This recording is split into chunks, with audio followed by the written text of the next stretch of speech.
So try to settle yourself physically in a comfortable position. My cushion here, a little bit up in the back.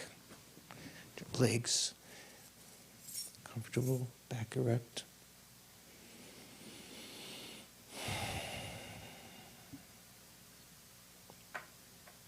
Place your mind, first of all, on the respiration.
Try to bring your attention more and more within, away from the sense bases, the faculties. And then when you're within, simply to put your attention on the breathing rather than the other conceptualizing, discursive thoughts.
And then bring your concentration to your mental consciousness.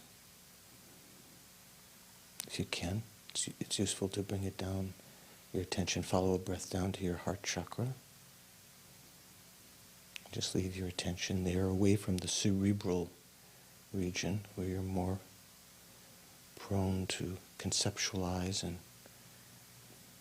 have discursive thoughts.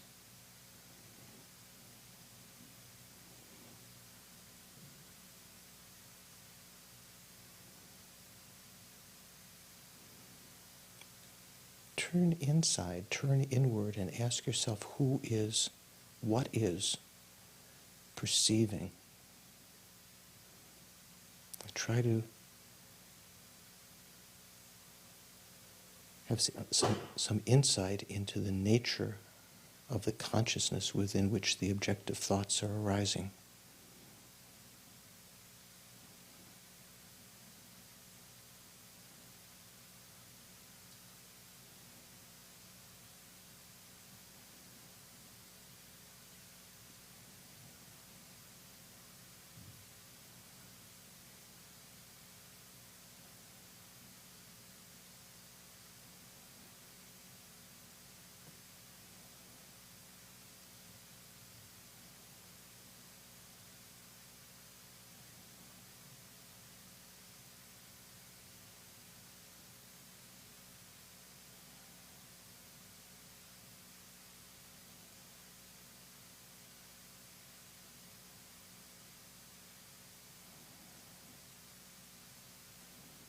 whatever arises to your mind, appearances or thoughts,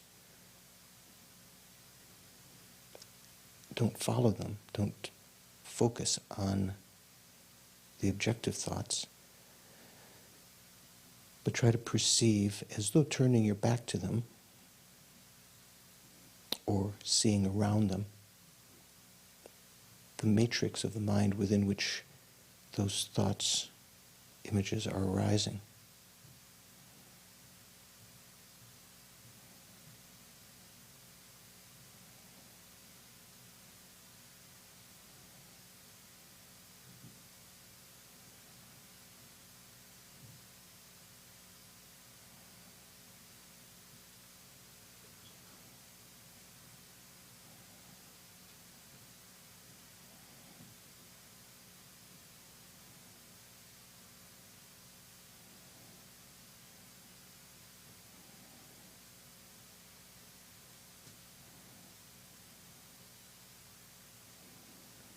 Let go of the sense of your body.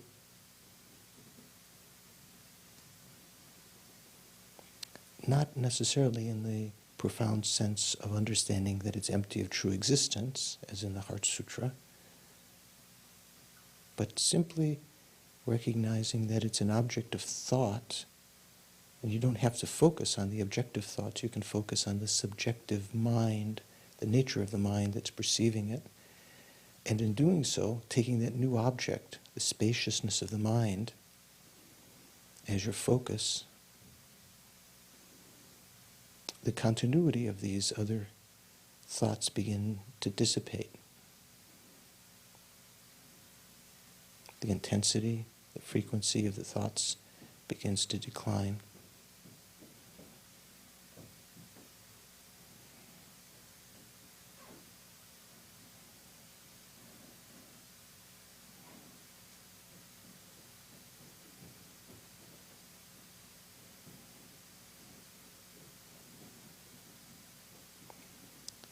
Even the sense of the I,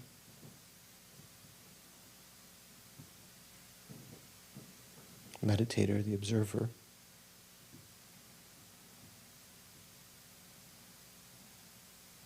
is just a thought appearing to your mind.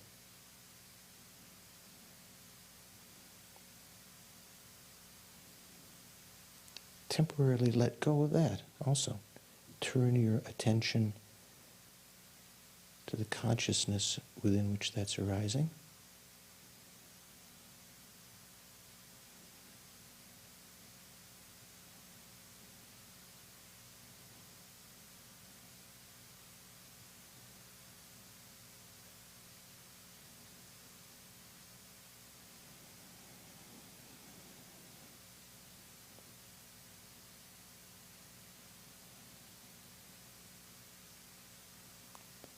Recognizing this calm, clear, blissful state as our conventional Buddha nature. Not the emptiness of the mind, not the actual Buddha nature, but as is said sometime, the conventional clear light nature of the mind.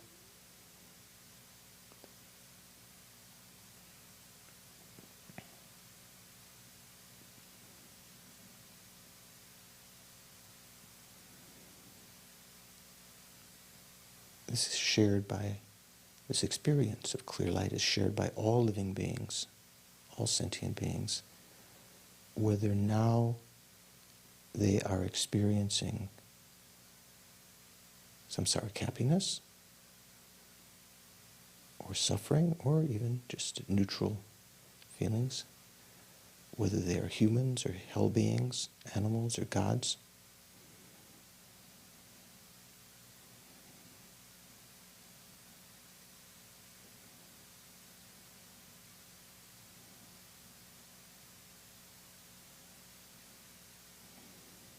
All of our experiences arise as appearances to our mind as a result of our karma.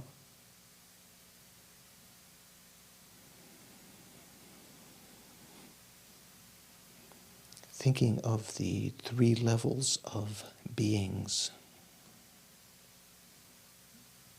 as Atisha Lama Tsongkhapa expounded in the Lam Rim text.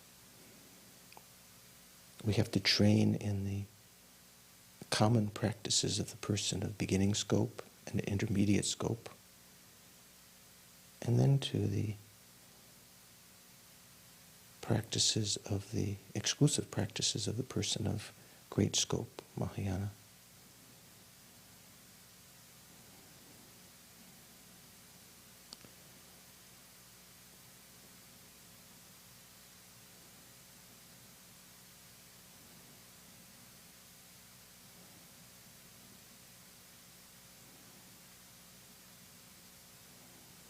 Recognizing karma, the inevitability of change,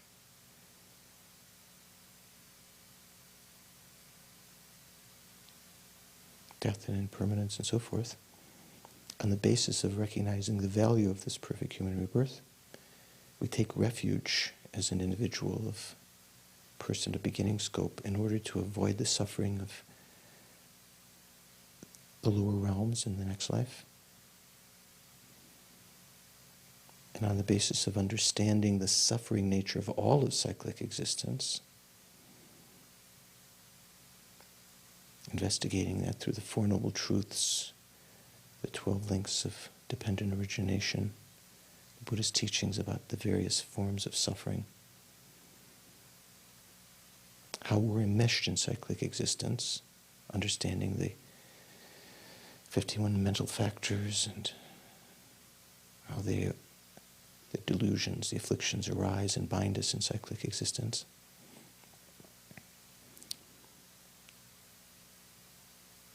We practice, understand the trainings of the individual of intermediate scope, the 3 higher trainings especially, in ethics, concentration and wisdom, morality, concentration and wisdom, in order to escape from cyclic existence entirely, to attain nirvana.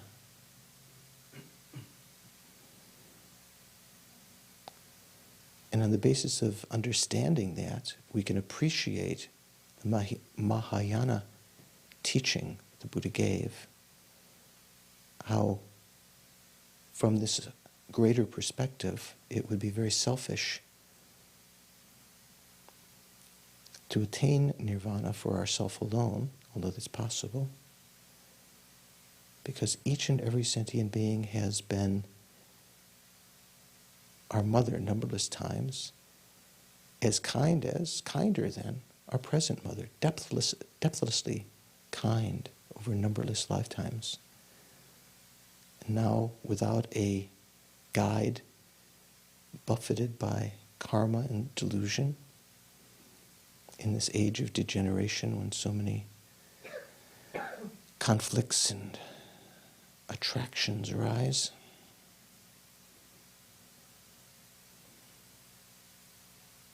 very difficult, even those with intelligence, not meeting the Dharma, not having karmic imprints, very difficult, even if they're intelligent, to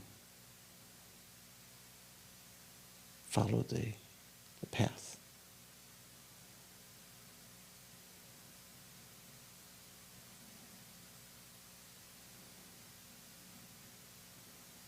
So think, for the sake of all sentient beings, not just this world system, not just these hells and spirits, animals, God realms, not just the billion world systems that the Buddha appeared in, numberless other systems of billions of world systems.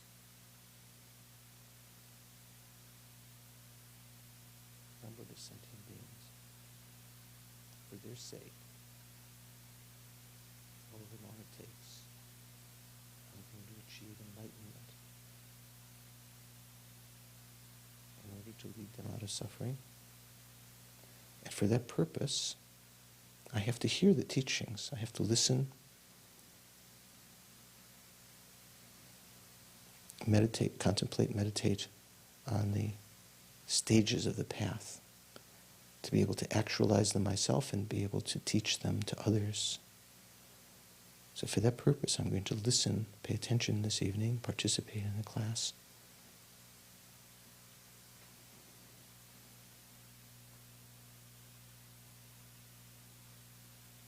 To be able to change myself to become a better person, less a burden for others, then able to help them, to avoid harming them, to actually lead them on the path to enlightenment.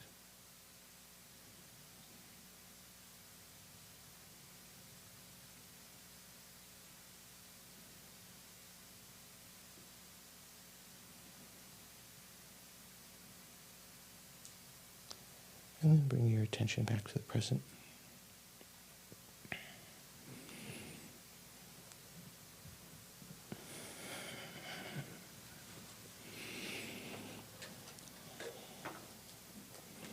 So,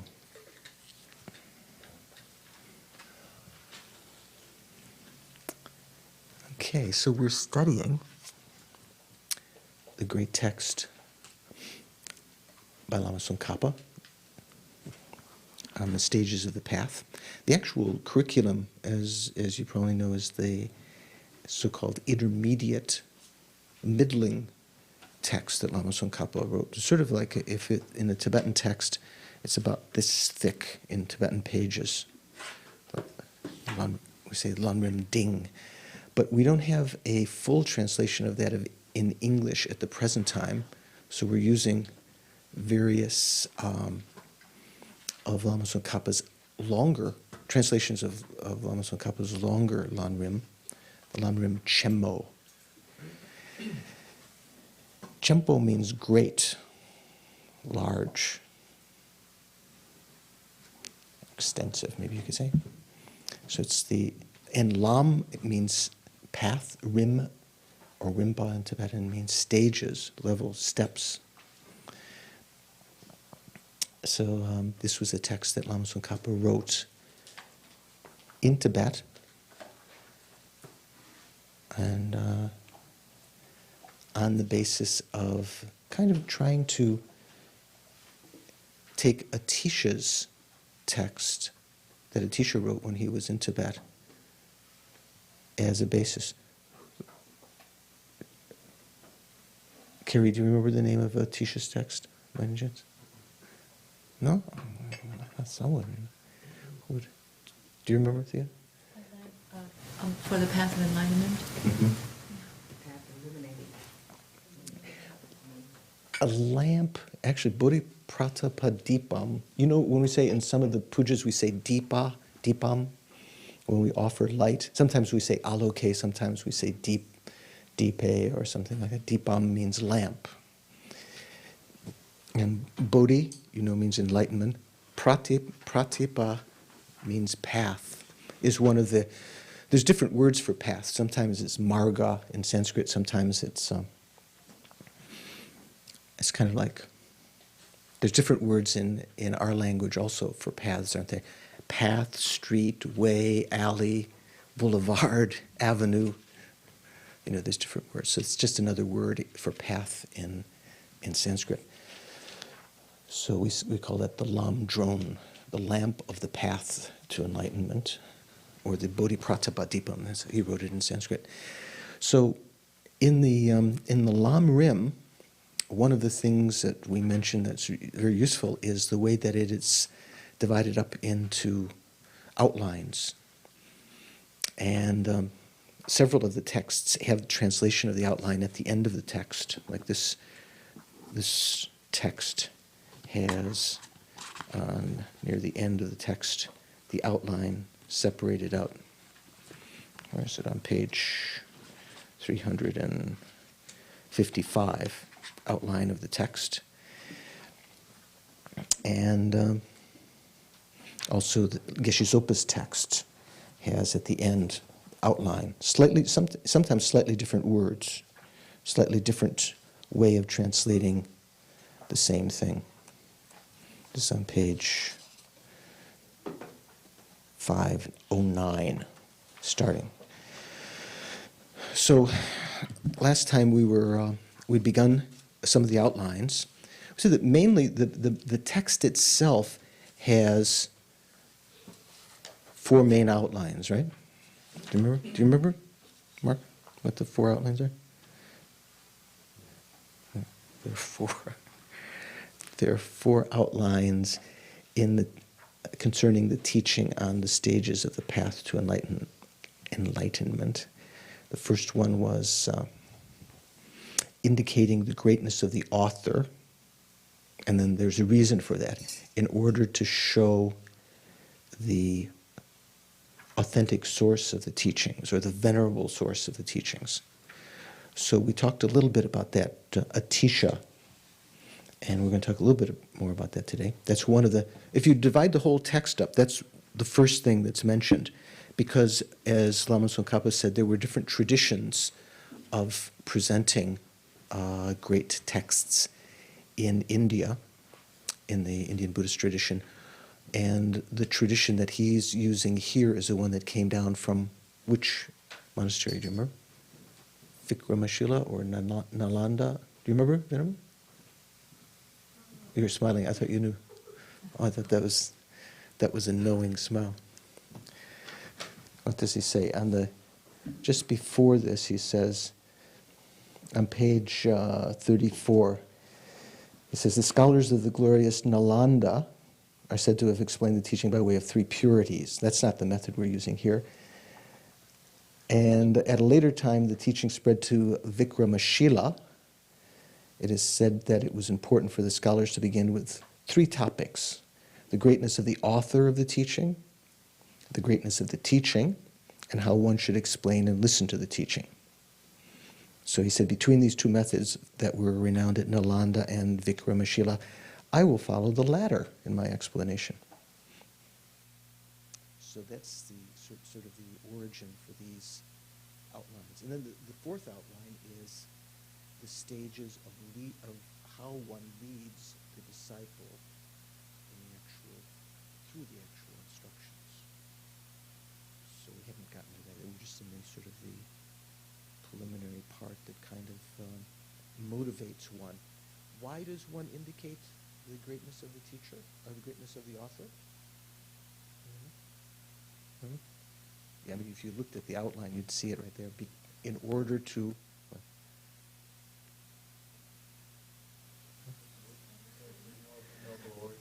In order to show this authentic or noble origin of the Dharma, or in other words, the teaching that's being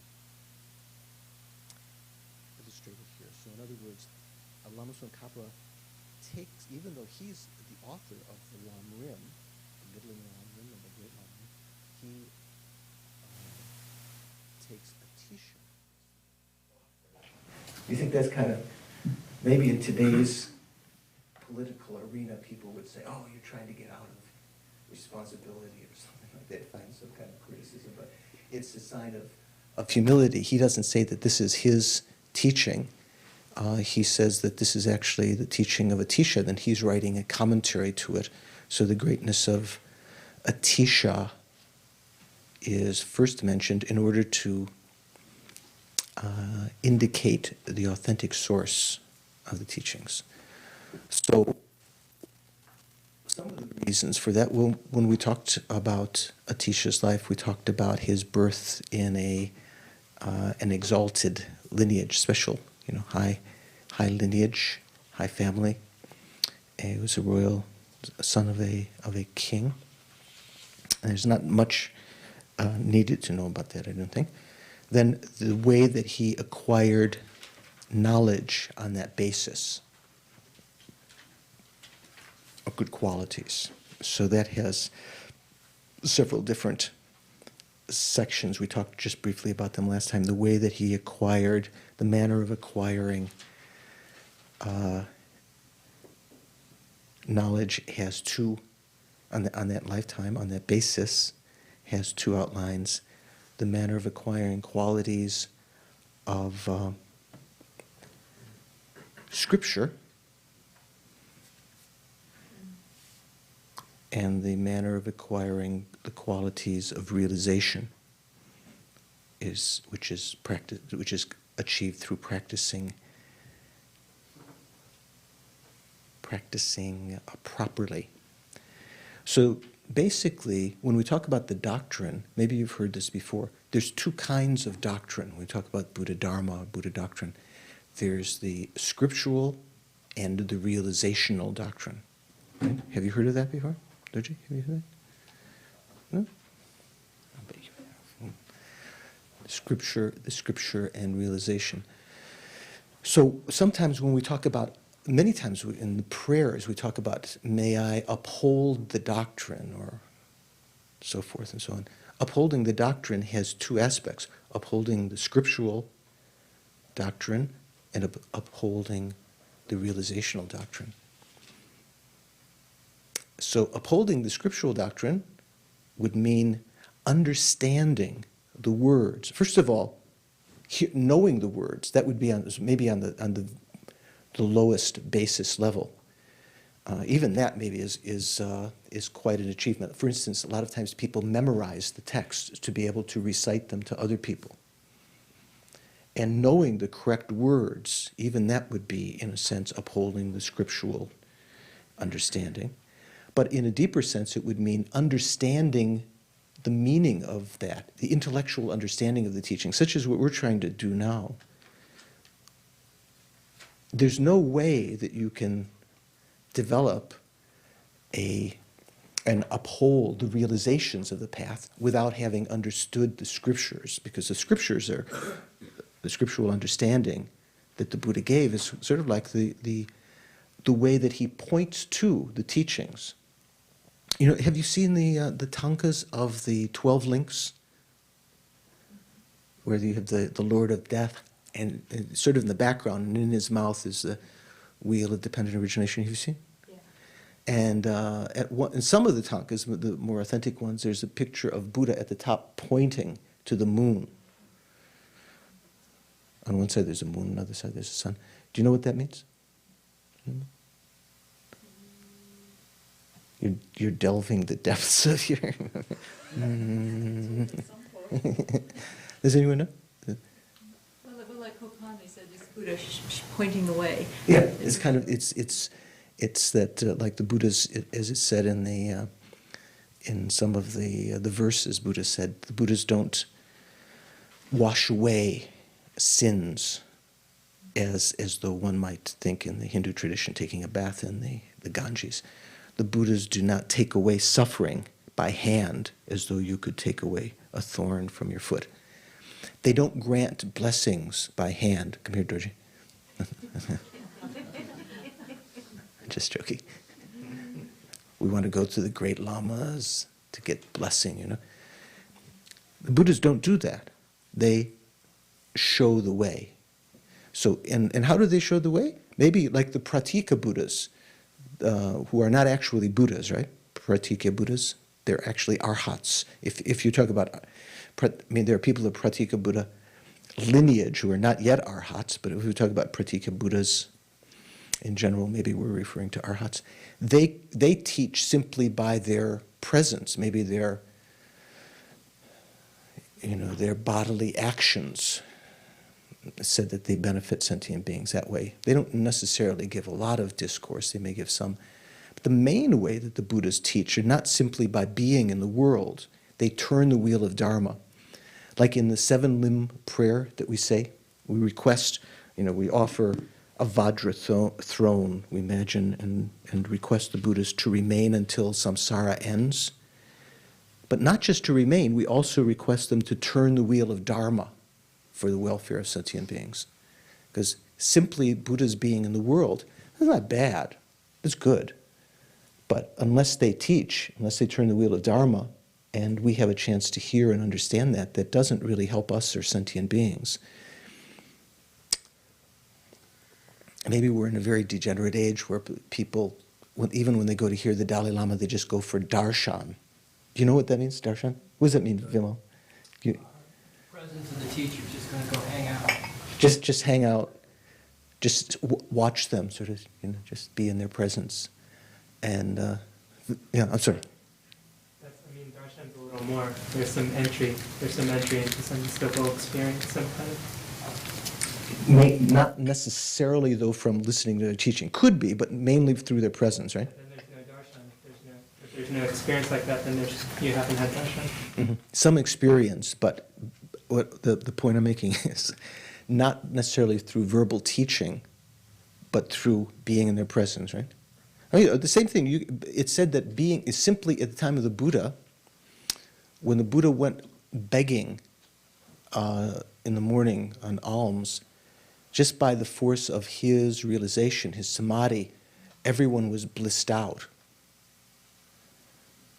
So you could say that was like darshan. Certainly, if we come to great Hindu and Jain and Buddhist saints, just being in their presence sometimes, even they don't say anything, if we're in a receptive state, like Nidian is saying, we might have some kind of experience. But that's not the main way of leading people in according to the Buddhist path. Main way is by teaching, yeah. George, when did the Degenerate Age start? Is there like a date? Yeah. October 13th. We live in this Degenerate Age. When did it start? Did it start in 1842 or was it 1612? George is the one that the Republicans took over. No, I'm not really a Republican or a Democrat, but I always, I sometimes, I've been talking to some of my Dharma friends, it's almost like our politicians nowadays are chosen the way that we chose class officers in high school.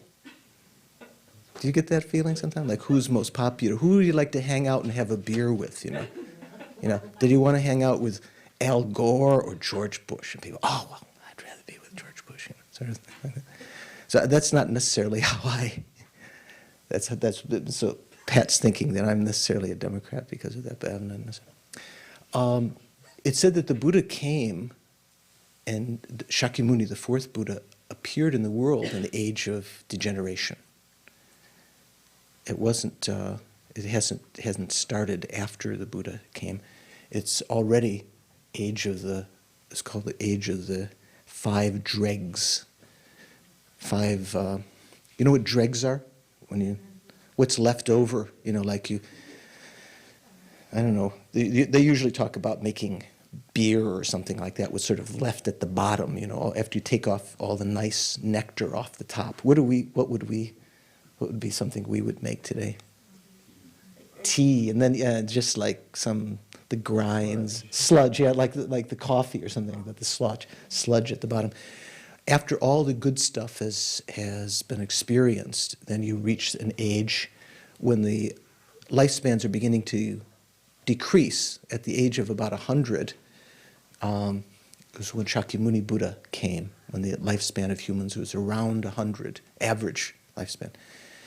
And at that point, there are these 5 degenerations that we'll talk about at other times also. So, but when we talk about the teachings also, we talk about when the Buddha explained how long his teaching would endure. He said that there were various periods. There would be a period of realization and a period of concentration and a period of ethics, and then there would be other periods after that that were similitudes of that. So in a sense, maybe we're already at a certain point of the degeneration of the Dharma. We're at a point where it's kind of hard. It's the Buddhist point of view. Not as many people make realizations today as easily as they did at the time of the Buddha, because of the presence of the Buddha. Like I pronounced your name wrong before. Nidian, not Nidian. I was thinking of Ninian Smart, the philosopher in England. Is there any correlation with the Kali Yuga, with the Degenerate Age? Is there any correlation with I think that's cosmology? I think that's another name for this. Yeah. So there will come a time in the future when there's not even the scriptural understanding. You know, when we talk about scripture and realization, even the scriptural understanding of the Dharma is gone. People don't even understand that, let alone be able to practice it and realize it. And at points like that, although the Dharma might still appear in the world as libraries or stupas, and people will, at that point, have maybe the ability to circumambulate the stupa or go look at relics or other things, which we can do today also with understanding. But and then even that will disappear. So we're still at a point when we talk about the preciousness of a human rebirth that we have. We're still at a point when the teachings exist in a realized form. There are people that have realized them that are teaching them in the world, and that we can put them into practice. So it's very, very useful. So one of the outlines about the qualities of Atisha that we talked about last time was how he acquired the knowledge, the scriptural knowledge. So he studied. We mentioned how he studied with various teachers, and you can read in the texts about that. He didn't just study a little, he studied a lot. You know, when we talk about someone who has heard a lot of the teachings, this is a way that the Dalai Lama refers to himself. Usually the Tibetan masters don't say that they have great realization. They might say, I am the so-and-so monk who's heard a lot of the teachings, who's heard the teachings a lot. So you can't refute that. I mean, they were there, they heard the teachings, and they don't even say they understood them, but of course, the great beings have understood the teachings, they've studied them. And then how Atisha acquired the quality of realization. So if you look at that outline in your text, one is talking about scripture, one is talking about realization. These are the two things that we have to try to develop. How does it translate? How he engaged? Okay. How knowing many texts, he gained the good qualities of scriptural knowledge, and how engaging in proper practice, he gained the good qualities of experiential knowledge. Or you say, realization. Here it's translated experiential knowledge, but it says tokpa means realization. We talk about scripture and realization.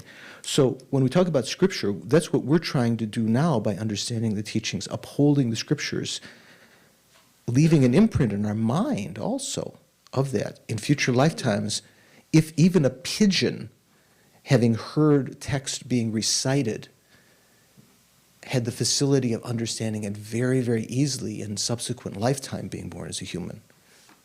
Come on. You know, if you put a little bit of effort now into understanding the teachings, this is how sequentially we can develop a deeper and deeper understanding of the teachings.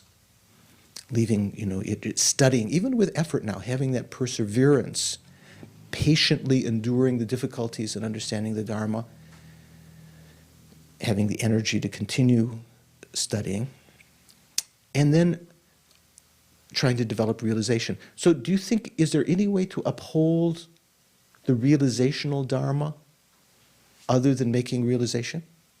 It's only like once you've understood the scriptures, you've studied, you've developed shine or something, that's when you can uphold the realization? Anyone know? You know? Passing it on, I would imagine. Well, this is upholding the doctrine means upholding the scripture. You can uphold the scriptural teachings and be able to transmit it to others, your intellectual understanding. Even that, even if you don't realize it, it's said if you have the correct understanding, you can lead others who have greater fortune than yourself, to realization. It's said that, for instance, Maitreya, the future Buddha Maitreya, became a Buddha before Shakyamuni in the past, many, many eons in the past. But Shakyamuni had been Maitreya's guru. So if Maitreya achieved enlightenment first, Shakyamuni had been his guru when Shakyamuni was not yet a Buddha. right? So, but still, if you see on the head of Maitreya, what is there, Victoria, on the crown of Maitreya? Which represents, do you know? It represents his reverence of Shakimuni, who was his guru. You know, we often visualize our guru on the crown of our head. And so sometimes, even if we haven't made realizations, for instance, Shakimuni had not yet realized enlightenment, he could lead Maitreya to that because he understood correctly the scriptural and the intellectually. Scriptural also means the intellectual understanding of the words, right? Understanding the words, their meaning, and so forth, having an intellectual understanding of that. Yeah. Does that mean that Maitreya had more merit because he was able to realize the teachings before Shakimuni Buddha? You know, there's the story of the brothers, and that when Shakimuni gave his body to the lioness, who were the three brothers? Do you remember? They were actually bodhisattvas. One was Shakimuni. You know, Venerable, who they were? That may be Manjushri, I'm not sure. There were three bodhisattvas. And the others, the other two, were not motivated to actually give their body to the lioness. You know the story I'm referring to. But Shakyamuni had that kind of thought, like the bodhisattva practice of the herder, the shepherd-like bodhicitta, rather than the boatman-like or kingman-like bodhicitta, so that he would lead others there first. So he was willing to give his body, whereas the other two retreated away and went back to try to find some help and so forth. So Shakimuni Buddha had, achieved a very special kind of enlightenment, through the practice of the six paramitas with very great compassion and so forth. So the point I'm trying to make is that we can uphold the scriptural doctrine another way that you might not think of. It said in the scripture, in the teachings, that we could uphold the realizational doctrine by keeping vows. For instance, if you take the lay vows or the pratimoksha vows of a monk or nun, and you keep those, is that upholding the scriptural teachings? Well, there's part of it that may be involved in that, understanding the various rites and so forth, the scriptures. But keeping the vows is actually said to be upholding the realizational doctrine. That's, of course, realizing, having a realization of emptiness or bodhicitta, actualizing it in your consciousness is upholding the realizational doctrine, right? But even keeping the vows, because that's the first step. Ethics is the first step on actually achieving realization. So these are the kinds of things that we talked a little bit about, and you can read about in the biography of Atisha. There's not as much in Lama Tsongkhapa's Lam Rim Chenmo or in Geshe Sopa's text about how Atisha came to Tibet. You can find that a little bit more, I think, in Pabonka Rinpoche's text. Is it not done in there? There's a little more elaboration of the story there. So further, we talked a little bit about how he possessed the training of higher morality and the training of higher concentration and the training of higher wisdom, both in the sutra and tantric paths. How he possessed for instance, in ethics, he possessed the pratimoksha vows, the bodhisattva vows, and the tantric vows. Here it says, Rikpa Zimbe Domba, the vows of knowledge holder, sort of one of the synonyms of Tantra.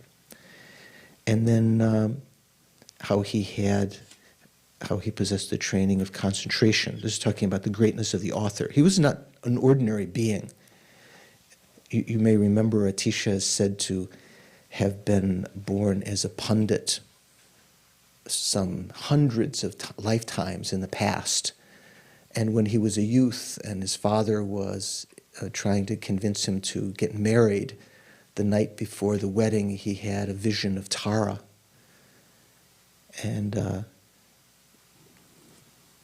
who told him that he was like a great elephant. And, if a great elephant gets caught in a swamp, it can be completely incapacitated. So not to get caught in the swamp of attachment and so forth. He had the ability that lifetime to do very great things. So it talks about his both common and uncommon meaning the tantric realizations of concentration on the generation stage and so forth, and how he possessed the training of wisdom, both common and uncommon, but common meaning from the sutra path and realizing emptiness, and then the tantric realization where he was involved in the central channel, the avaduti. And then so we just got to this point last time a little bit, we just touched on it, how he did actions for the doctrine, how he performed activities for the doctrine in Tibet, in India and in Tibet. So can anyone summarize that? Has anyone read ahead? Don? Yeah? No? No? You haven't? No, okay, so. Venerable? Okay, can you say something? Okay. Okay, careful, don't laugh too loud. I mean, call on you. Who can? Diana, can you think of some? I was laughing because I read it a few days, 2.5 Okay. Okay. So it doesn't say very much in the text here, but it says in some other places. So we'll just mention a little bit. I did mention a little bit last time what he did in India. So it mentioned how some of the great things that he did, he helped to uphold the doctrine against non-Buddhists and defeated in debate on 3 occasions. And he was one of the great scholars at, I think he was at Vikramashila.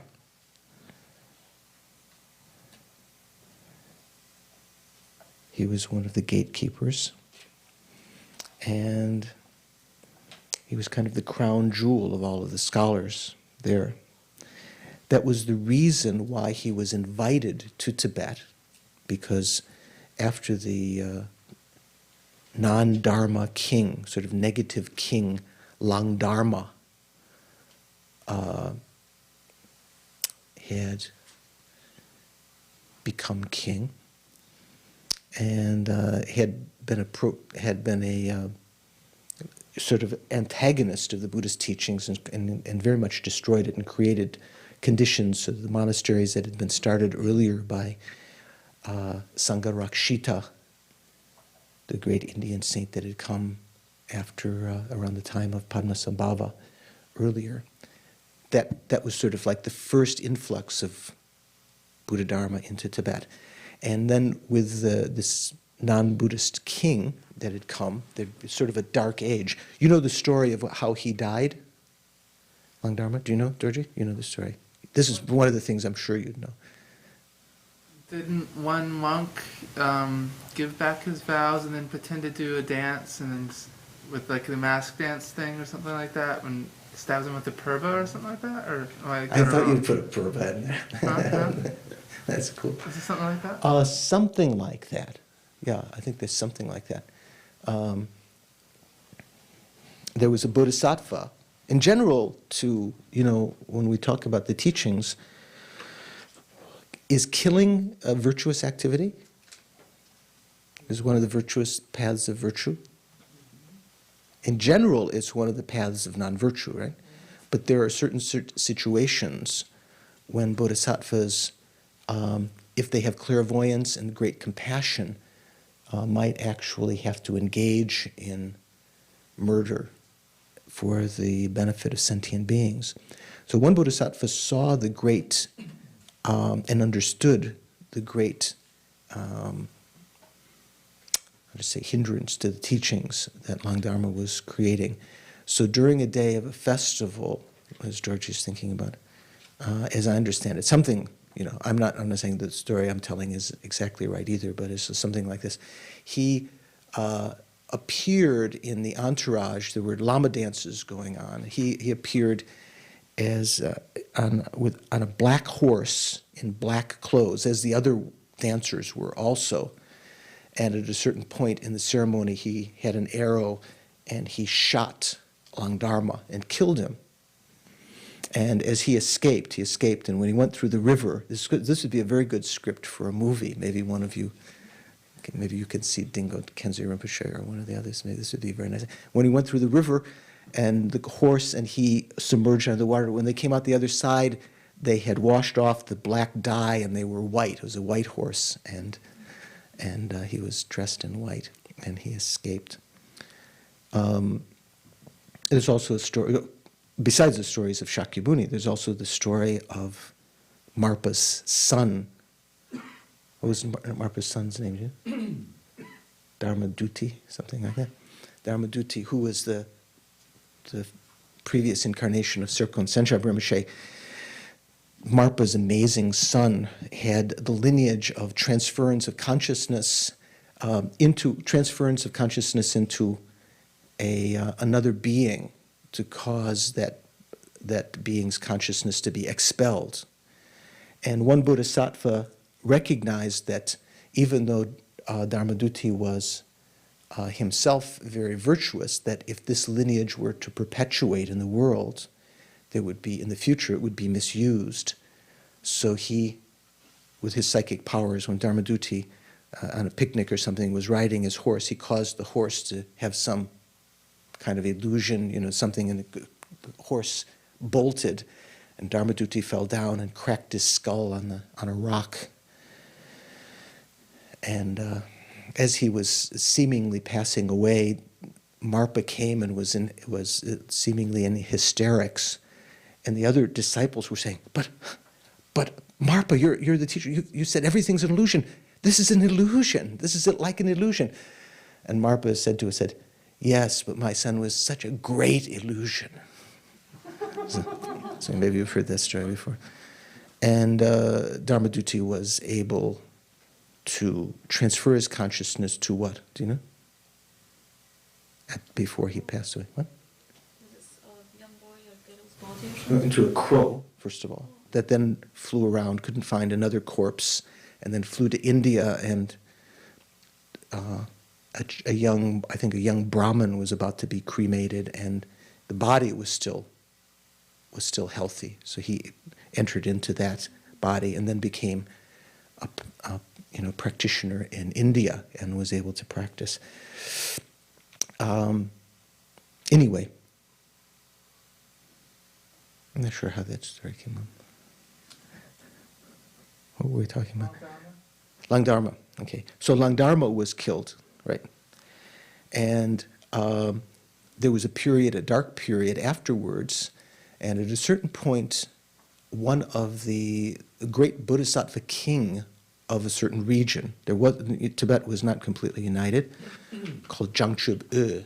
Jangchub, means enlightenment. Means light. And his nephew, what was his nephew's name? I forgot. You remember? Jangchub died in prison, right? Or was it his nephew? Am I getting it mixed up?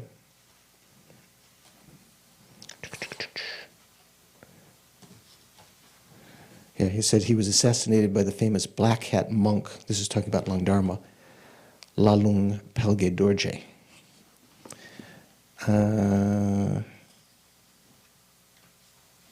no, the uncle's name, the king's name was Lama Yeshe. Sorry, Yeshe. Yeshe was had sent various translating teams to India to invite Atisha, and none of them were successful. Some of them died along the way because from Tibet to India was a very perilous journey. Many of them died along the way, and even when they did get there, they were not able to invite Atisha. Finally, Yeshe was captured by another king and held ransom. And previously, he'd been sending gold, and all, as was the tradition of the time. What do we like nowadays? If you want something, you always send some gift, right? So it's tradition that if in requesting a teacher to come, you would bring a great gift. So when Yeshe had been imprisoned, the king who had imprisoned him, another king of another region, another powerful person, had said he wanted as much gold as the body of Yeshe. And the nephew, Zhangchib, tried to collect, and he got up to here, from that much gold. And the king still wouldn't let him, what's the word when you give money? Ransom. There wasn't enough ransom yet. He said you had to get the rest. And Zhangchib went to see his uncle Yeshe in the prison and said, look, I'm going to get the rest. Just hold out. And Yeshe said, look, forget it. Take that gold that you have and send the best translator to India and invite Atisha and tell him that the king gave his life for him, for the teachings. Maybe that will be the deciding factor. We'll humble him. Is that the right word? What would you say? Not humble him. We'll humiliate. We'll intimidate him into coming. So not maliciously like that, but that was one of the extra factors. So he sent. Zhangchib then sent Nakso, translator, who was one of the great translators of the Tibetan texts. He sent him to India, and there's a great story that is mentioned many, many times in the Lam Rim teachings, how Nakso and a group of people, maybe they told too much of their plan to begin with, and Avalokiteshvara seemingly appeared as various people along the way, leading them, reminding them to keep their mouths shut if they're doing something very important and very secret, not to spread it around. So maybe you notice the Tibetans are very secretive about when they do something important, very much from that kind of thing. And finally, they got a chance to see Atisha and offered him a mandala of the gold. And even that he wasn't interested in gold alone. He checked with Tara, one of his main meditational deities, who told him that if he stayed in India, he would live a longer life, but if he went to Tibet, he would benefit more sentient beings, even though his life would be shortened. So he said, okay, if it will benefit more sentient beings, I will go to Tibet. And going there, he spent, there are different accounts how many years he spent, sometimes 11 or 17 or whatever, some number of years he spent. He died in Tibet. I had a chance of visiting. Have some of you been to Tibet? You've been? Did you visit the Dromba Lakang outside of Lhasa, the Atisha's monastery? I think I mentioned this once before. We visited Near the airport. Near where the Lama in New York, Kyongla Ratsu Rinpoche, there's a Rato Gompa there also, right behind. Yeah, no, but that's in Lhasa itself. This is way many hours out near the airport. So during the Cultural Revolution, when Chu Enlai, that's who is that right? Chu Enlai, that's who I was trying to think of before. And the communists were destroying many of the monasteries, almost all the monasteries. the government of Bengal was communist, and they sent a telegram to Beijing and said, please do not destroy the monastery of our Bengali Pandit, our communist Bengali Pandit, meaning Atisha, because that was, and so that was one of the few, other than the Potala and the, things like this, that was one of the few monasteries that was not destroyed. So let's take a little break. Okay, how's everyone? Regenerated? Dorji, you okay? Okay. So let's just finish up a little more thought about scriptural realization, scriptural doctrine, realizational doctrine, degenerate age, and so forth. Maybe you've heard that the definition of the existence of the Dharma, when we talk about whether the Dharma is flourishing, the condition for that, Dorji? Venerable's pointing. The condition for that is not that there are people with realization in the world. Say, for instance, at the end of the degenerate age, there may be a lot of people still in the world, bodhisattvas appearing with realization, but that doesn't mean that the Dharma is flourishing.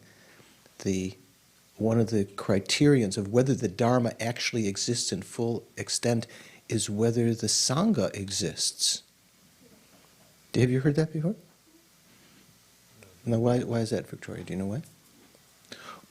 Why is that? So the question is, why does there need to be Sangha for the Dharma to flourish? Right. Sangha are practicing the path, so unless you have practitioners, then the doctrine itself is going to become degenerate. Well, you could have these high practitioners, people with realization and so forth. Not necessarily. When we're talking about the Sangha, we're talking about here the Pratimoksha Sangha, the Sangha of monks and nuns. Not just like the Tantric Sangha or the Bodhisattva Sangha. So I think one of the reasons is because if the Sangha exists and people are keeping their vows, they are upholding the realizational doctrine. So and that is the basis. Even if there are other people with realizations, unless you have the basis of being able to take vows, other people cannot develop and uphold the realizational doctrine. So if you take vows and you keep them, you are upholding the realizational doctrine. Why wouldn't that apply to lay Sangha? Who don't have vows? That's pratimoksha vows, isn't it? I mean, if you keep the lay vows also, but in terms of the flourishing of the Dharma, the Buddha said that, for instance, the definition of Sangha is not, we're not talking about Bodhisattva or Tantric, the definition of Sangha is not the existence of the lay community. It's a congregation of 4 or more bhikshus who can thereby give ordination. It has to be an abbot and 4 bhikshus to give ordination, and others then can enter into that. Without that, you can't enter into the vows of a monk or nun, which is kind of like upholding the scriptural teaching. So this is what Buddha taught. So that's a measure of, is that what you're saying? This is just like connecting various things together that maybe you will have heard or will hear in the future. When we talked about Atisha's actions of having the scriptural knowledge and having realizational knowledge qualities. This is sort of like, in that context, what it means, what scripture, the difference between scripture and realization is. Many people can have realization, have certain kind of realization because of karmic imprints from past lifetimes, but they may not be able to explain that to others because they don't have any scriptural understanding. Maybe they have not upheld the scriptural teachings. There are other people who have scriptural understanding, but without any insight at all and without skill and means, they can't necessarily lead others. Obviously, the best thing is to be able to uphold both the scriptural teachings. Like, for instance, our teacher, Lama Zopa Rinpoche, always receiving many lineages of oral transmissions and teachings and texts and things like this, to be able to uphold the scriptural teachings, because if there are not people in the world who then can transmit them orally, those lineages are lost, right? There's some people in the world today that would like to say they're revivifying, renewing lineages that were lost in the past. In general, in the Buddhist perspective, that's impossible. When a lineage is lost, you can't just sort of out of your insight or something, revivify that. So that's why the Dalai Lama and other great lamas go to great extent to receive lineages, scriptural teachings, oral transmissions and so forth, in order to transmit them to others so that those lineages are not lost. Sometimes they're sutra, sometimes they're tantra. His Holiness sometimes mentions that he's gone to, he went to a certain lama to receive some teaching that was in danger of being lost, so that it could be perpetuated, so to uphold the scriptural teaching. So there are many aspects of scripture and realization. So realization obviously means realizing the teachings, but it also can include upholding vows. That is a way to uphold the realizational doctrine. So even as a beginner, as we study the teachings and try to understand them, understand the words, memorize and so forth, and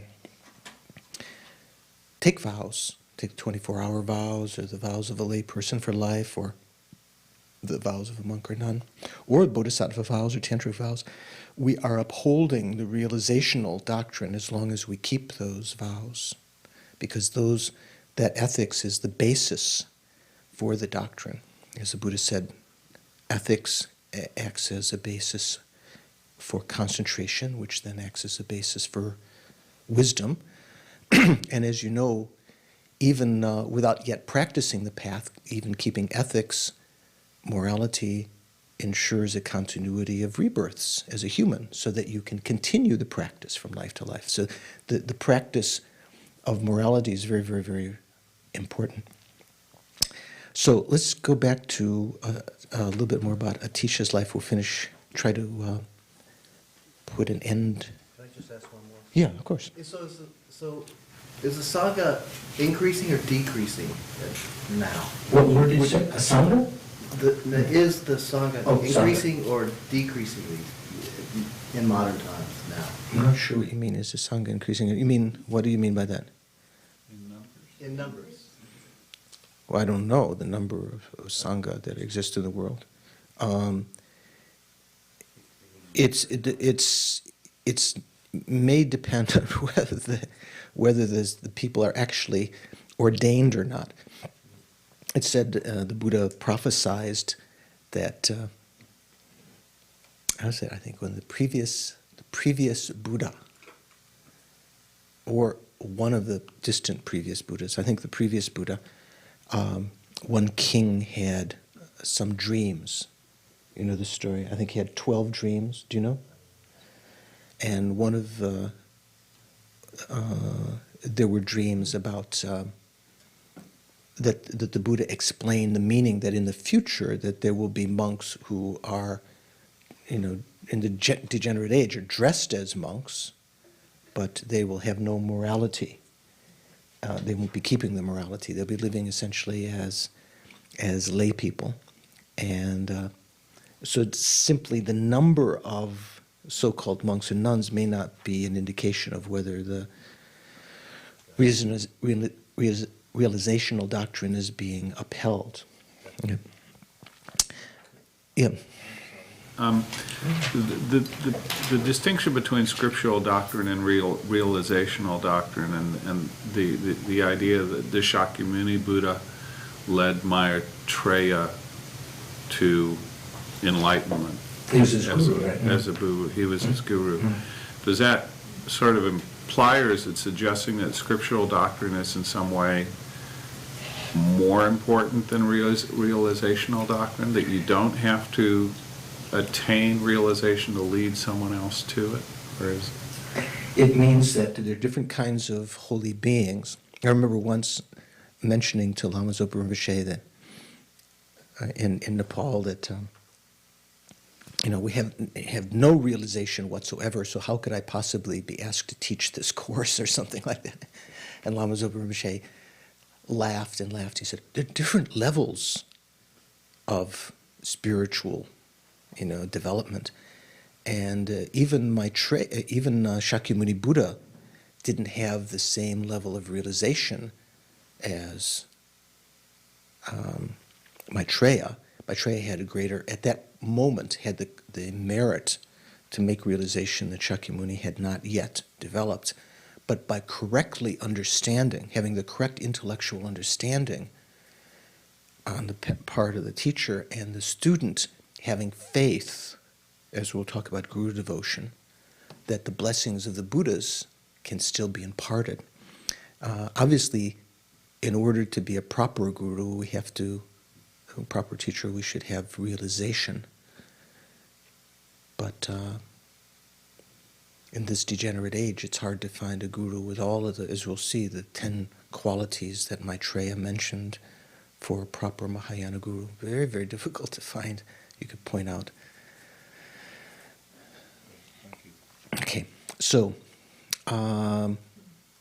in Tibet, Atisha came to Tibet with much, in caravan. I mentioned before that every time that he noticed along the way that he had broken one of the vows, you might think, well, that's quite a big thing. Atisha broke his vows. Practically, as it said, I think it says he never broke the pratimoksha vows, the vows of a monk. The Bodhisattva vows he might have broken occasionally because it involved the generation of self-cherishing thought. Not just talking about the root vows and the secondary vows, but the real essence of the Bodhisattva vow is developing a moment of self-cherishing thought. And the tantric vows, it said that the downfalls fell like rain. That's even having a moment of impure view. Impure vision is, in essence, the real essence of breaking the tantric vows. I'm not talking about the 14 root vows or the auxiliary vows or something, the sort of essence of that. So it said that every time that he noticed an infraction of vows, he would stop the caravan and take off from the caravan the stupa that he had. You know the pictures of Atisha? Do we have Venerable? Do we have a tanka of Atisha? On one side of Atisha, there's a stupa. And what's on the other side? You can see in the tree of assembled gurus. We should get for the coming classes, Venerable, for the Lama Chopa tree of assembled gurus, if it's possible, tanka. Yeah, like that. Maybe we can get even bigger one or something. If you check Atisha, one side he has a stupa, because he always would stop and do this. The other side he has this big sort of, not box, sort of, not bowl. Basket. A basket, there you go. That's the word I'm looking for. Thank you. Pitaka. And in that, what did he have in his basket? Tsong. No.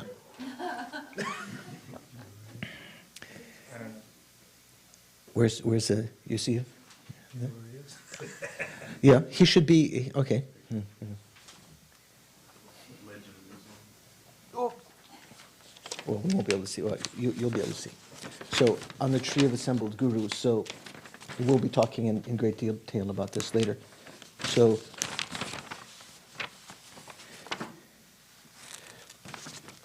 this is, which side of, this, in the heart of Lama Tsongkhapa is Shakimuni Buddha, and his heart is Vajradhara. So Shakymuni's here. So is this to the right or left of Shakyamuni, this side? This is to the right. So this is which lineage? This is the wisdom or extensive deeds? The profound wisdom or extensive, this is extensive deeds. So Maitreya is over here. And this will be, over here, this will be who? This will be Manjushri and the wisdom lineage. So around that are the Indian, the first Indian pundits, and then the Kadampa Geshes. So actually you can see here, Don, this is Atisha. He's got a basket on one side. Actually, he's got the basket on his right side and the stupa on his left side. Do you see that? And also on the other side, Atisha is also there on the other side because he's the recipient of both the wisdom and extensive deeds lineages. You see? You see just a little bit to the right of Maitreya on the bottom, all the same basket and stupa. Okay? So in the basket, he had his secret samaya substances and tantric implements. So many of the great Indian yogis and yoginis and the Tibetan lamas, they didn't practice tantra externally. They practiced secretly. And many of them, people never knew until they died, when the lamas died, and they would be going through their possessions to distribute them to the Sangha or whatever, and they would find a Vajra and Bell and Damaru or other Samaya substances and so forth. But we like to have them, we like to demonstrate them and blow them and everything. I'm joking. Okay. So Atisha went to Tibet. When he got to Nari, and I think it's the same place as Nari Rinpoche, one of the Dalai Lama's brother. There are different places in Tibet called Nari. I think it was the same region where Nari Rinpoche is from. He met Jangchub. There was a great welcoming for Atisha to Tibet. And Jangchub, the nephew of Yeshe, who had perished in prison, I think, by this time, requested Atisha, told him the situation in Tibet, that the Dharma had degenerated there. It had once flourished and it was degenerating, and could Atisha please try to present the pure Dharma, reinvigorate the teachings. And he particularly asked Atisha, what teachings? When the lamas come, we always want to have very high teachings, right? We want to tantric this or tantric that or whatever. So do you know what Jangchub requested Atisha to teach? Highest Yoga Tantra? Do you know? Refuge. Refuge, sort of the basis, so the doorway of entering into the Buddhist path. We know from tenets, we know from various places, the definition of a Buddhist is someone who takes refuge from the depth of their heart. So he asked Atisha to teach that. Sometimes Atisha was called the refuge Lama. Sometimes he was renowned for especially teaching about the law of cause and effect, karma and its effect. But he taught everything. He taught everything from the beginning sutra teachings all the way through Tantra in Tibet. And he especially helped to overcome various kinds of confusing ideas. Let's see here. In Geshe Sopa's text, he has these outlines.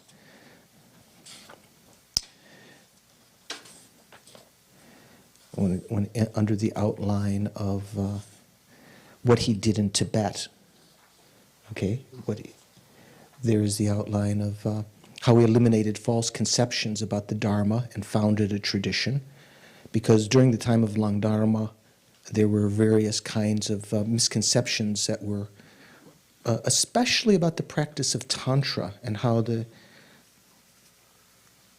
were various people who had not actually made realizations.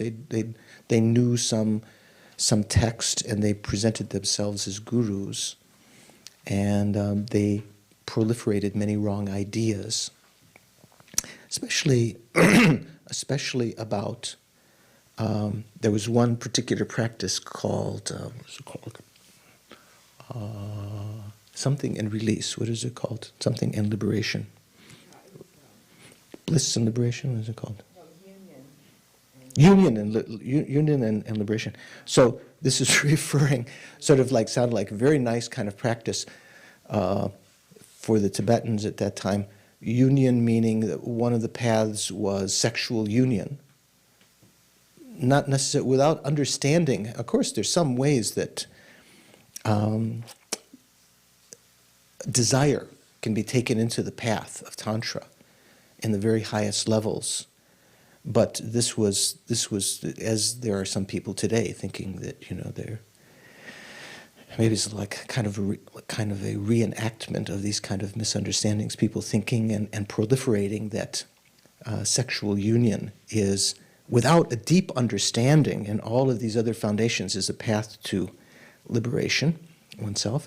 And what they call release or liberation was, sometimes when it comes in the scriptures, it's talking about transferring consciousness. So that what they were doing is they would sacrifice animals and saying that they were liberating their consciousness without any kind of ability to transfer their consciousness. So there are different kinds of degenerate practices that were going on, particularly like that, especially in Tantra, misunderstandings about the apparent contradiction between the practice of Sutra and Tantra.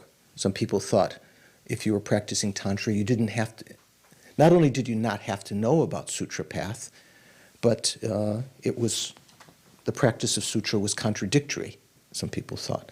So Atisha helped to especially eliminate these false conceptions about the Dharma. He founded what was called the Kadampa Tradition. Have you heard that name before? The Kadampa Tradition?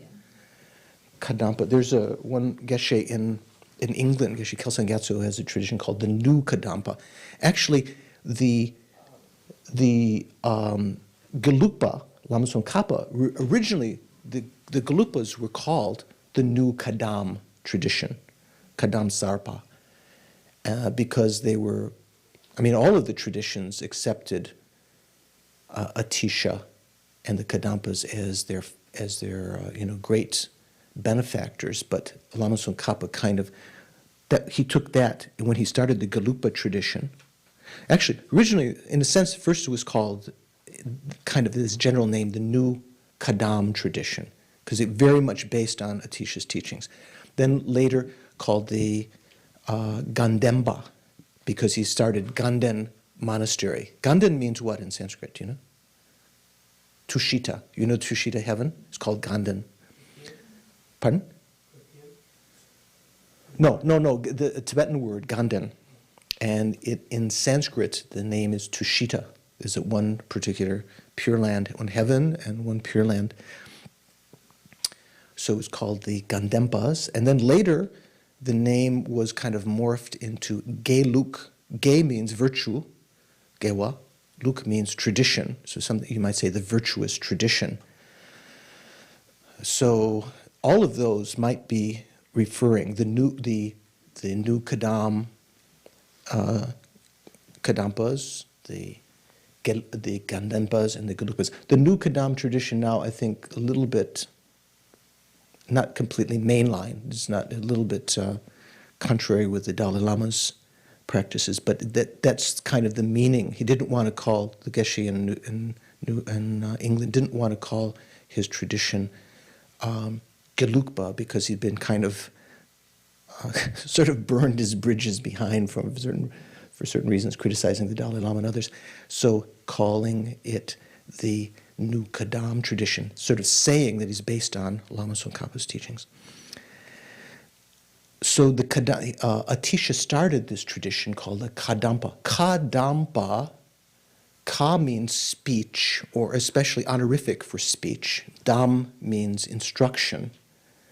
So basically it's the ones that, Ka is talking about honorific, like you talk about Buddha's speech or the Lama's speech. So it's those who are bound by the teachings of the Buddha, who follow the Buddha's teachings very purely. And they were renowned in Tibet, the followers of Atisha. to be very, very pure practitioners.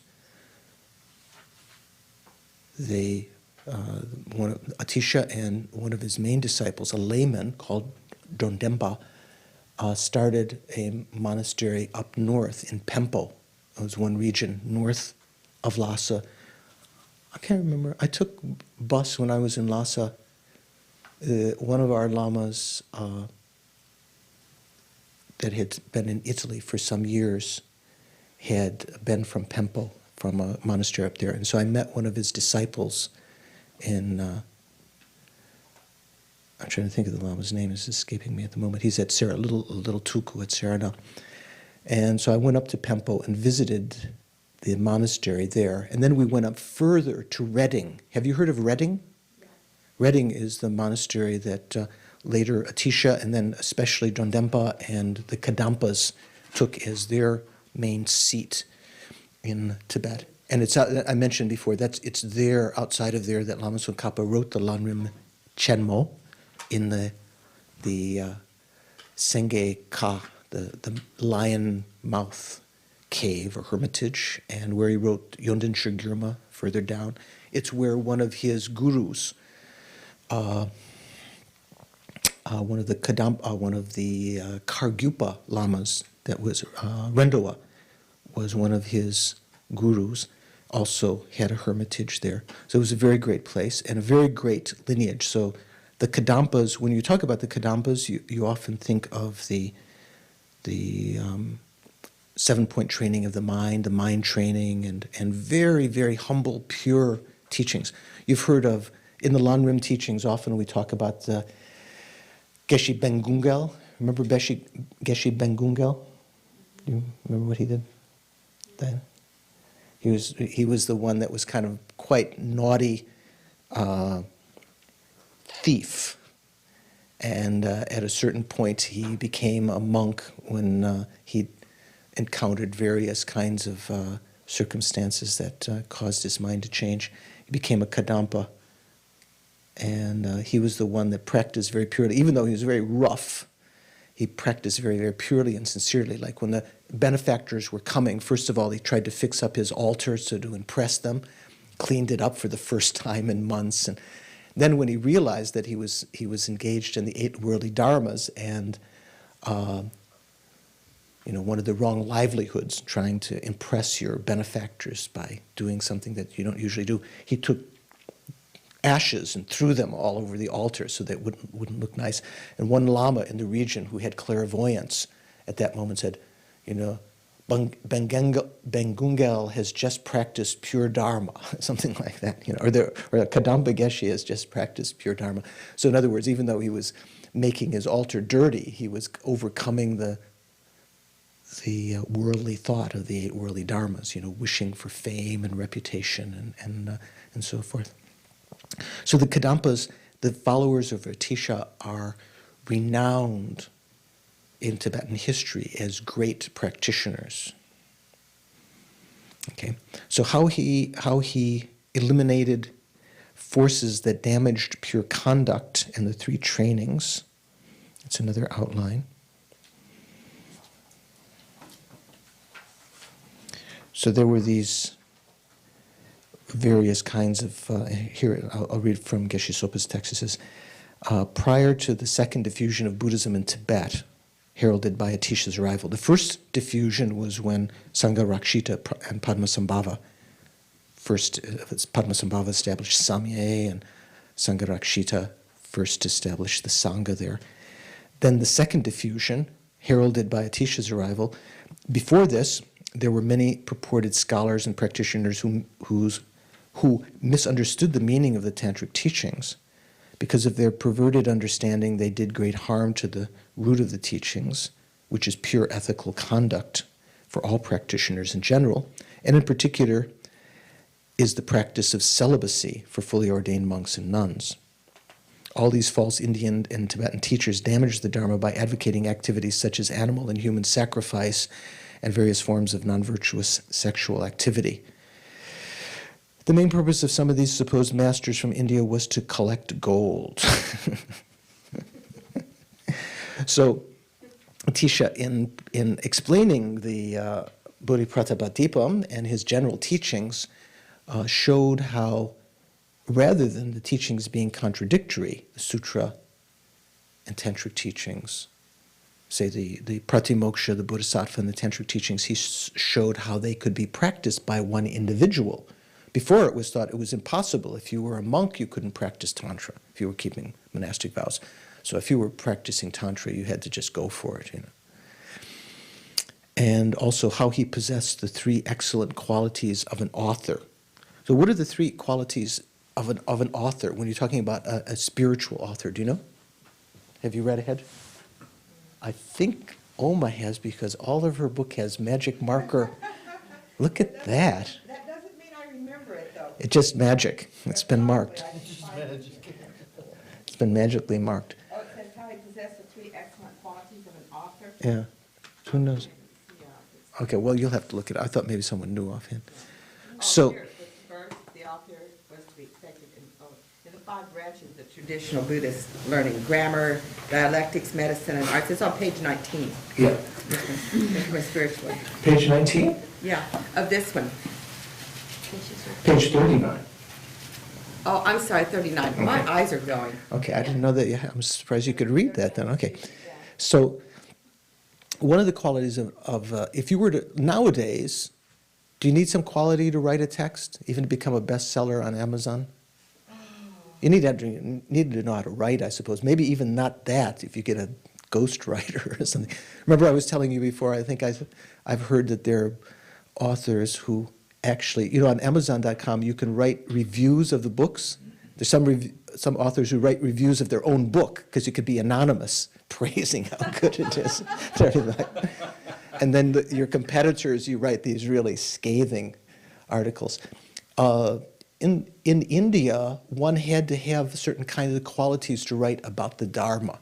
You had to know the Dharma. You had to be expert in what are called the 5 sciences. Especially the 5th science, the most important one, was the inner science of Dharma. What were the 5 sciences, do you know? Grammar, logic, grammar, logic, medicine. Crafts and religious philosophy or tenets. Wait, say again. Okay. So what do we have? We have you have to know the what? Oh, you can start arts and crafts. Sort of paint. That would include painting and making statues and building and mandalas and everything. All of that kind of thing would be architecture. Would all fall under that. So arts and crafts almost sounds like paper mache or make basket weaving or something. It doesn't mean that. Okay. An elective. Okay. Then medicine. So Lama Zopa Rinpoche and other lamas are also expert. As you know, we had our visiting doctor here this summer, expert in Tibetan medicine. Grammar, so the study of words and how to write and so forth. And what else? So logic. And then religious philosophy. And then what we call inner science, which meant the Dharma, which meant the actual understanding of the Dharma. That's the most important one. But in order to write a text, you should be at least expert in that science, that division of knowledge that you're writing about, certainly about the inner Dharma. And you had to have received the teachings in a lineage, unbroken lineage from the founder of those teachings. In the case of the Dharma, we talk about from the time of the Buddha. So you had to actually have been a recipient of, heard and practiced the teachings in that lineage. So that's why many lamas will not give a teaching unless they themselves have received the oral transmission of that. Even though they know that text, unless they've received the oral transmission, which is the word lung. It's a different spelling than the one that when people say, "Oh, I've got lung," what does that mean? "Oh, I've got lung." Sort of like depression or wind disease, right? Have you heard? Lung. Pardon? Yeah. You need lung. I remember once one girl at Kopan said to Lama Yeshe, she said, "Oh, Lama, I've got very bad lung." And Lama said, "Very good, dear. Without lung, you'd be dead." You need, we need prana to be. When we talk about lung, when it's like lung disease, it means when the airs, the prana, it has some obstruction and maybe has been blocked in a certain place, and sometimes you get very depressed, or your mind is unable to function properly. Some kind of mental diseases, mental symptoms like that. So there's another spelling of the word which sounds the same. Lung also means the oral transmission. That has to do with the scriptural, upholding the scriptures. So unless you've received the scriptural transmission of something, like when the lamas give the lung, the oral transmission of the Vajrakutta or the Golden Light Sutra or whatever, then we hearing words that they themselves heard from their gurus, which those gurus heard from their gurus, and so forth, all the way back to the time of the Buddha. So there's some great blessing in that, and authenticity that is engendered by that. So that's another quality that one needs to have a perfect transmission. And then also you need to have been advised to do so by actually vision of the Buddha. We say meditational deity or Buddha. In some cases, it might actually be the advice of your guru to do something. But Tisha had all of these qualities, not just one. In India, it's said that in the past, when people wrote texts, they still had to pass a test of the scholars of the town.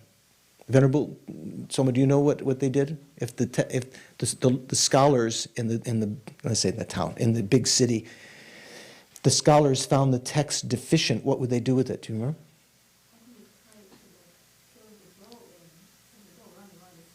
Yeah, so it's sort of like nowadays, I think they do that anyway nowadays. So if the text was found to be inaccurate and just a lot of baloney, they would tie it to the tail of a dog and let the dog run through the town and drag it around, so sort of to humiliate. I think that that happens today, isn't it? Yeah, the author of a dog. Yeah. So, but nowadays there are a lot of people who write books that don't have any of. Now, these are qualities that are necessary to write a text on the inner science and Dharma. Certainly, there are a lot of people who write books on spirituality who don't have any of these qualities. So Tisha had all of them. And then how possessing these qualities, these three qualifications, he was able to establish the thought of the Buddha.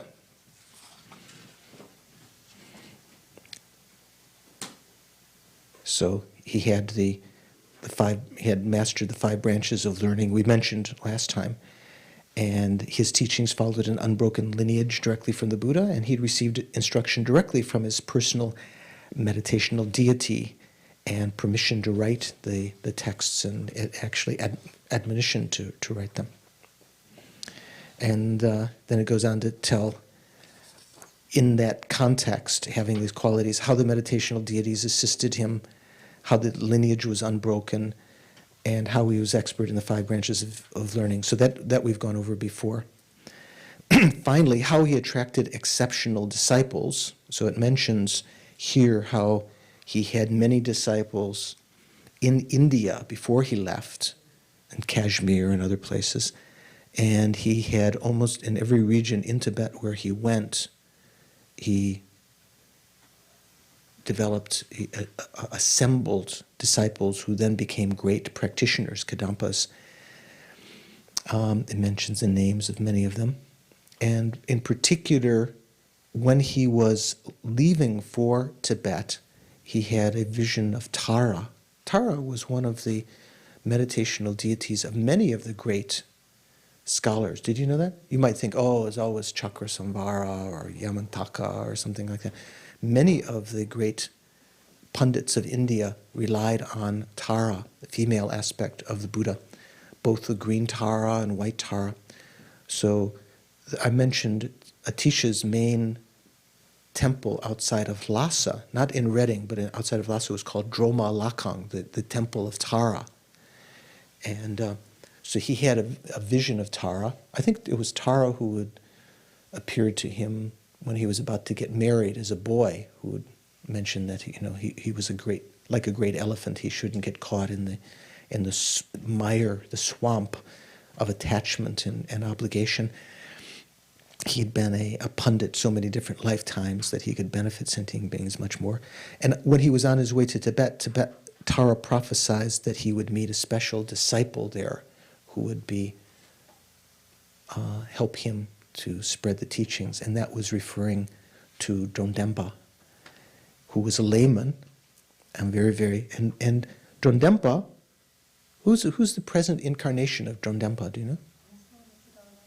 Dalai Lama, in a sense. Drondenpa was considered to be an emanation of Avalokiteshvara, and even though the Dalai Lamas, they take, the first of the Dalai Lamas is said to be one of the disciples of Lama Tsongkhapa, still that Dalai Lama had previous incarnations, right? It's said that Drondenpa was actually an emanation of the Buddha of compassion, aligned with Tara, who was meditational deity of Atisha. Yeah. This may be a basic question. Could you just quickly define oral transmission? I have an idea, but Okay. I can't give you an official definition, but an oral transmission means for a being who has themselves received a transmission of a text, for them to recite it in your presence, and for you to hear those words and understand those words. We talked a lot with Lama Zopa Rinpoche and Kirti Senchab Rinpoche in the last couple of years about whether people receive the lung or oral transmission on a CD. If they listen to the CD or the radio recording or something, and it looks like you don't. Maybe it's not the exact oral transmission, but the imprints of hearing that text recited, almost very, very similar. So in receiving an oral transmission, say for instance the Buddha gave a sutra, a teaching, and then Ananda later, when the Buddha passed away, recited that sutra. And other monks had also heard it, and they memorized it, and they recited it to their disciples, who then memorized it. At that time, it was much more prevalent to know things by rote, to learn things by memory.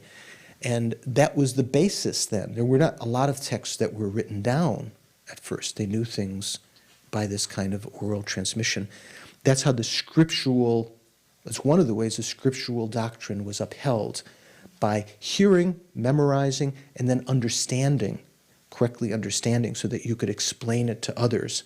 And if you or others then had the karma, in addition to understanding it, you could actually make the realization. If you understood the meaning of the words, death is definite, the various outlines and so forth, that then you could actually realize that. So is recalling from memory what's been written and orally speaking it? And then my question is... You don't have to necessarily recite it from memory. Many of the lamas, when Kirti Senchab Rinpoche was here giving the lung of these very long texts, he would read them from the text. It doesn't have to be given from memory, but it has to be something that you yourself have received from your guru, who has authentically received it from their guru all the way back. So you can't just make a lineage, say, I'm going to give you, today Mark has lent me the Abhidharma Samuchaya by a Sangha. I think I'll give you the lung. I'm going to read this to you. Now, if I haven't received the lung, I can't give you the oral transmission. If I haven't received it, I can't give it to you. Even I read it, it doesn't have that karmic power. When you recite an oral transmission now, is it done in Tibetan to those of us who don't speak Tibetan? Is it done that way? And if so, why? It's done that way because That's what the lamas have received, and they themselves have not translated it into English. So there's a good question as to in the future, because the texts that the Tibetans received, first of all, were written in Sanskrit, but they were later, once the translators who had themselves understood Sanskrit meditated on that and translated them authentically into Tibetan through having some understanding, not just sort of word, but just dictionary-wise. Then there must have been a time when that text was first given as an oral transmission. So some of our texts that are translated into English, say for instance, if you were a translator and you've received the 8,000 verse Prajnaparamita, the small mother, okay, the first one volume text in the Prajnaparamita, if you were to have received the lung, the oral transmission of that in Tibetan, authentically, and then translate it according to a lot of study and understanding and comparing it with Tibetan scholars and Sanskrit and everything, translate that into English.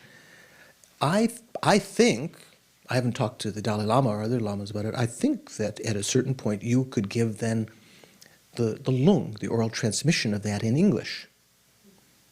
Right now we are limited to receiving the oral transmission in Tibetan. There might be some lamas. Does anyone know? Any lama given a text said they gave you the oral transmission of a text in English?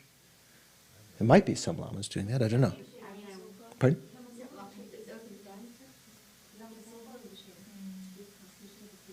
Which text?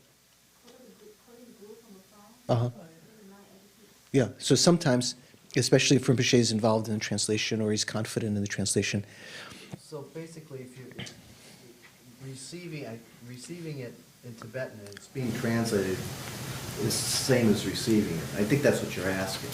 Well, I guess what I'm asking is, I mean, I'd love to know Tibetan at some point, but I don't. And so the point is if I'm receiving an oral transmission and hearing it in Tibetan, I'm not really...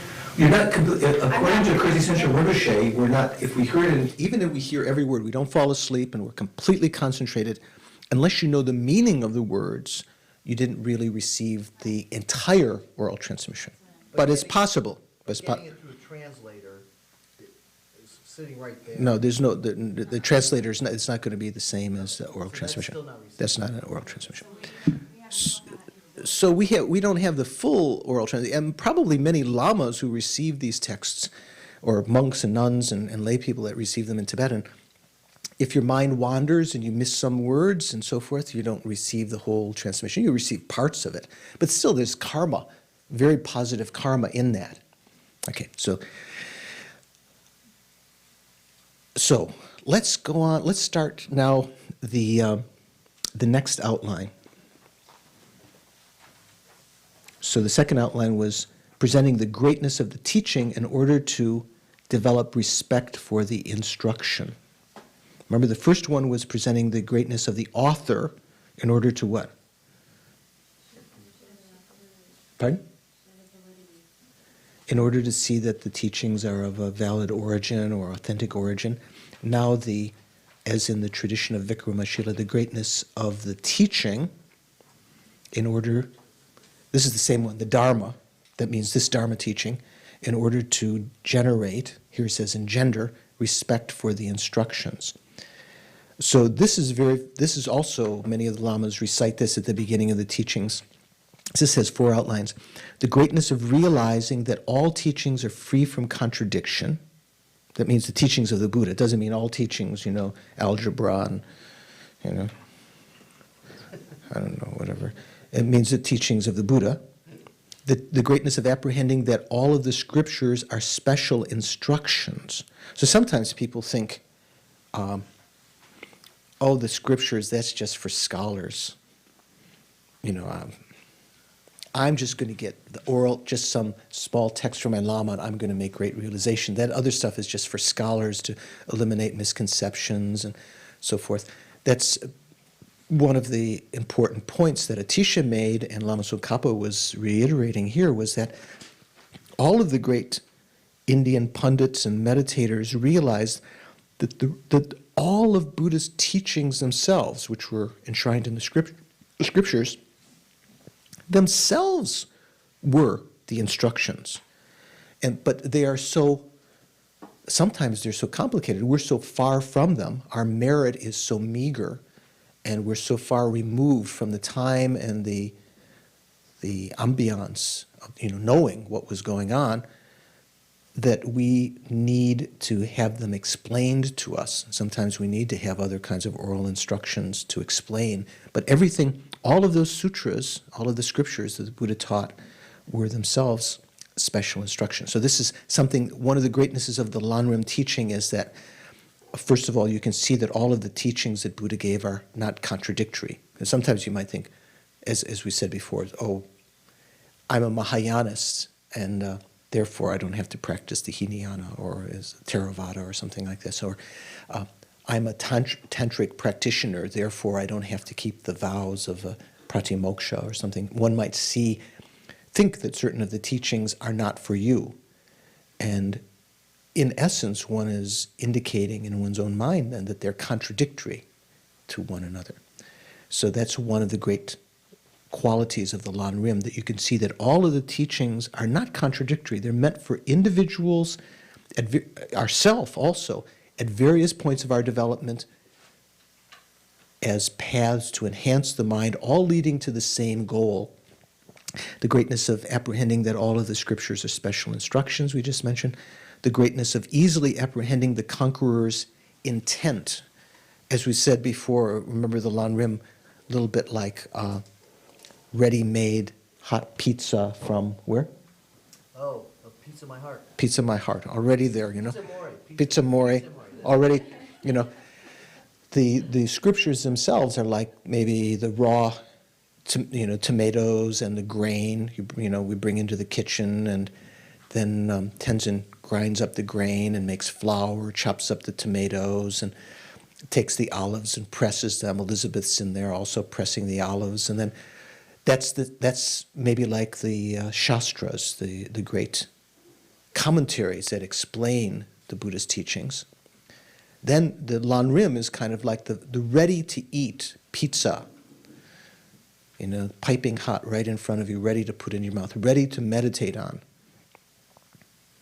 It's not contradictory. It's not a alternative to the scriptures. It's the great lamas who studied in the monasteries. They would, in essence, kind of like the Lam Rim is a way for them to see how to put all of the scriptures into practice. The scriptures themselves are not something that are ignored, and Lam Rim is some different subject. Lam Rim is actually based on the Buddhist sutras and the Buddhist teachings. You can find all of the various outlines and every single teaching in the Lam Rim in the Buddhist teachings. And then the greatness of naturally, automatically ceasing the great misdeeds, falling into the great chasm of misdeed. And that one of the great misdeeds in this case is abandoning the Dharma. That is to say, of thinking that certain teachings, because they're not relevant to you, that they are not Buddhist teachings, that they're not relevant, that they're not important. Abandoning the Dharma. Remember when we talk about various ways to eliminate virtue, how virtue is burned up. What's one of the main ways that virtue is burned up? Anger, right? Also through, what happened? Oh, okay. That's why when we create virtue, we want to try to not only dedicate it, but dedicate it within the emptiness of the three spheres. Dedicating merit doesn't prevent it from being destroyed by anger, right? You know that? You said that before. Oh, you're good. I'm glad that you remember that. I'm surprised. Most of the time you don't remember. I'm really so pleased that you remember that.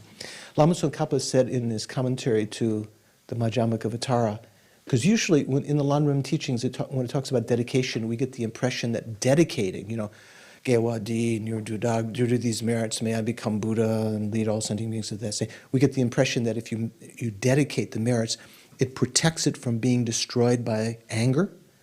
Lama Tsongkhapa said that's not the case. Ordinary dedication on the conventional level like that protects merit from being, used up. That is, if you don't dedicate merit, it will ripen in some event in the future like a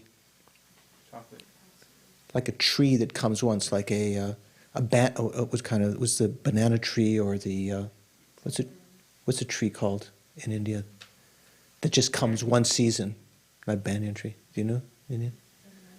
Is it? I want to say it's like banana. The ones that look plantain, like the plantain tree or banana tree. Dedicating the merit to enlightenment, then that merit does not exhaust until the attainment of enlightenment. But that does not protect it, Lama Tsongkhapa explained, and you can find in the sutras, from being destroyed by anger or from abandoning the Dharma, other kinds of things like this.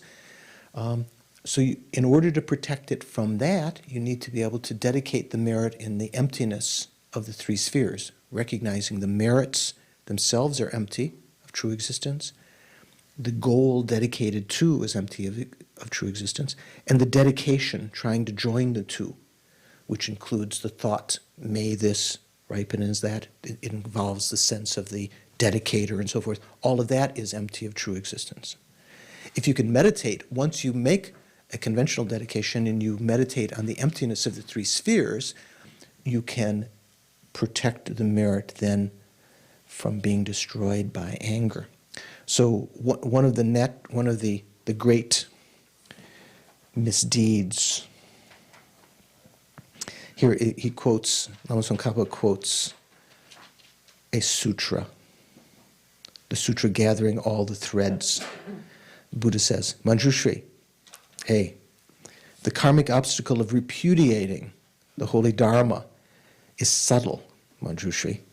Anyone who regards one position of the Tathagata's spoken word as good and regards other portions as bad repudiates the Dharma. Degenerate, what's the word? What's another word we use?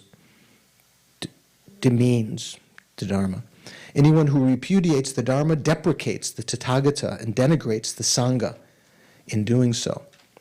By saying, quote, this teaching is proper, that one is improper, this is talking about the Buddha's teachings, one repudiates the Dharma.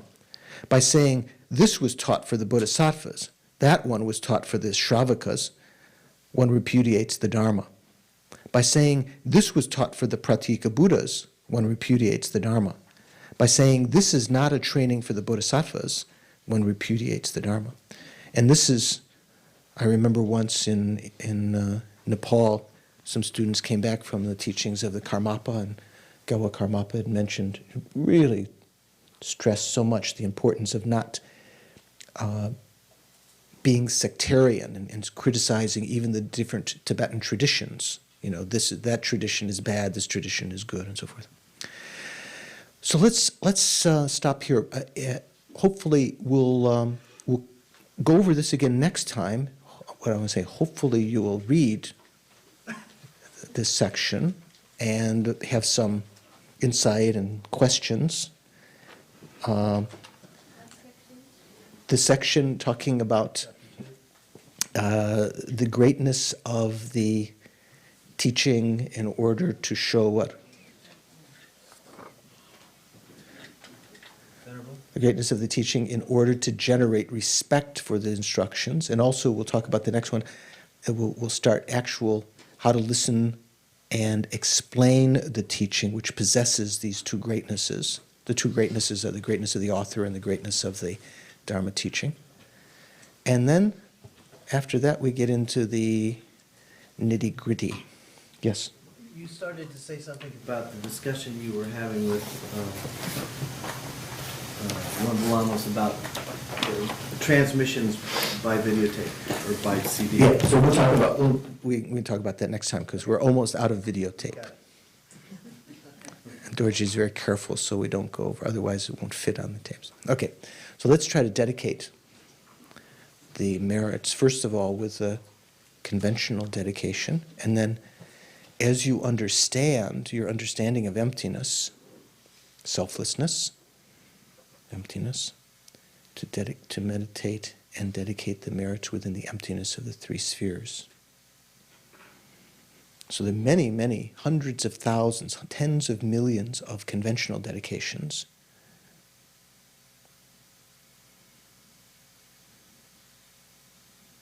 We can think, due to these merits, may I quickly develop the bodhicitta which is not yet developed, or may the bodhicitta develop in the minds of sentient beings in which it is not yet developed, and may that bodhicitta which has developed not decline, but be augmented and grow greater and greater due to these merits, as a result of these merits, dedicating like that.